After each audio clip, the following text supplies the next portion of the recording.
ধস ও মাটি দেবে যাওয়ার এক চরম আতঙ্কজনক পরিস্থিতি তৈরি হয়েছে। শুধু ঢাকার জলাবদ্ধতাই নয়, এই অতিবৃষ্টির কারণে ইতোমধ্যেই সারা দেশে এক ভয়াবহ বন্যা পরিস্থিতি তৈরি হয়েছে।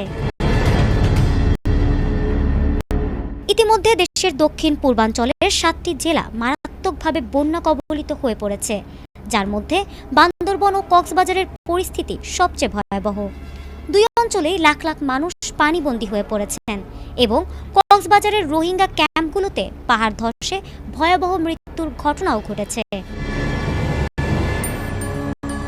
কিন্তু এই নজিরবিহীন ও ভয়াবহ পরিস্থিতির নেপথ্যে কি?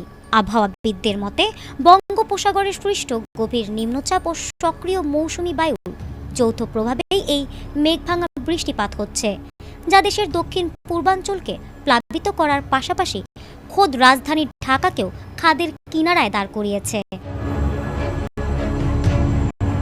নগর ও জলবায়ু বিশেষজ্ঞরা সতর্ক করেছেন, এই বৃষ্টির ফলে রাজধানীতে এক অপূরণীয় ক্ষয়ক্ষতির আশঙ্কা তৈরি হয়েছে। মাটির নিচে অতিরিক্ত পানি জমে যাওয়ায় ঢাকার বিভিন্ন এলাকায় পিচঢালা রাস্তা ফেটে মাটি ধসে যাচ্ছে এবং বিপজ্জনকভাবে নলকূপের মতো গভীর গর্তের সৃষ্টি হচ্ছে। শত শত নকশা বহির্ভূত ও অতি পুরনো ভবনের বেসমেন্টে দীর্ঘক্ষণ পানি জমে থাকায় সেগুলোর ভিত্তি ও প্রধান পিলার মারাত্মকভাবে দুর্বল হয়ে পড়ছে।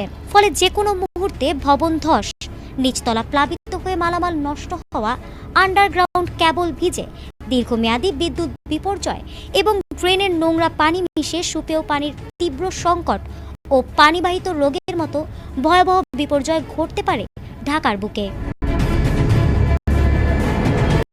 আবহাওয়া দপ্তরের পূর্বাভাস অনুযায়ী এই দুর্যোগপূর্ণ আবহাওয়া ও অতি ভারী বৃষ্টি আরও অন্তত 2 দিন স্থায়ী হতে পারে বা তারও বেশি।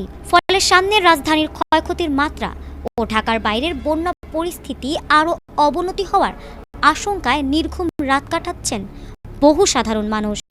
ইতোমধ্যে জরুরি উদ্ধার কাজে ফায়ার সার্ভিসের পাশাপাশি সেনাবাহিনী ও নৌবাহিনী বন্যা কবলিত এলাকায় কাজ শুরু করেছে।